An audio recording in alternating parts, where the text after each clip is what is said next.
United state of champion হওয়ার পর গত স্ম্যাকডাউনটি ছিল এলএ নাইটের প্রথম শো এবং সে মঞ্চে আসতে আমরা দেখতে পাই কে চলে আসে, সান্তোস এসকোবার।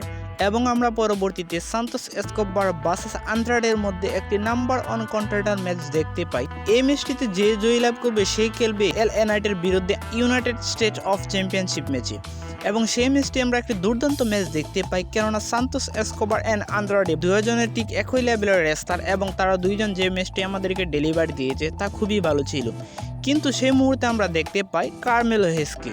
সেই ম্যাচটিতে কার্মেলো হেস এসে বাগড়া গট মানি ইন দ্য ব্যাংকের পর থেকে আমরা দেখতে পাই আন্দ্রাডে ভার্সেস কার্মেলো হেসের মধ্যে একটি স্টোরি লাইন চলছে। সেই হিসেবে সান্তোস এসকোবার ভার্সেস আন্দ্রাডের ম্যাচে আমরা দেখতে পাই কার্মেলো হেসকে, যে সেই ম্যাচটিতে বাগড়া ঘটায় এবং সেই ম্যাচটিতে জয়লাভ করতে দেখা যায় সান্তোস এসকোবারকে।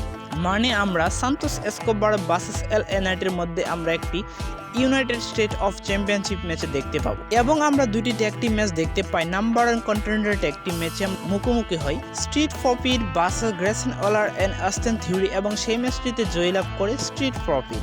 এবং অপরদিকে আমরা দেখতে পাই ডিআইওয়াই ভার্সেস এস বয়েস এর মধ্যে একটি ট্যাগ টিম ম্যাচ এবং সেই ম্যাচটিতে জয়লাভ করতে দেখা যায় ডিআইওয়াইকে।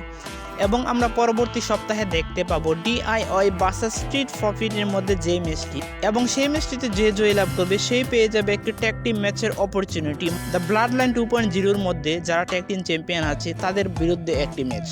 আজকের ভিডিও এই পর্যন্তই। সামনে আসছে বেস্ট ইন বার্লিন এবং WWE এর সকল আপডেট পেতে আমাদের চ্যানেলটিকে সাবস্ক্রাইব করে রাখতে পারেন। ধন্যবাদ সবাইকে।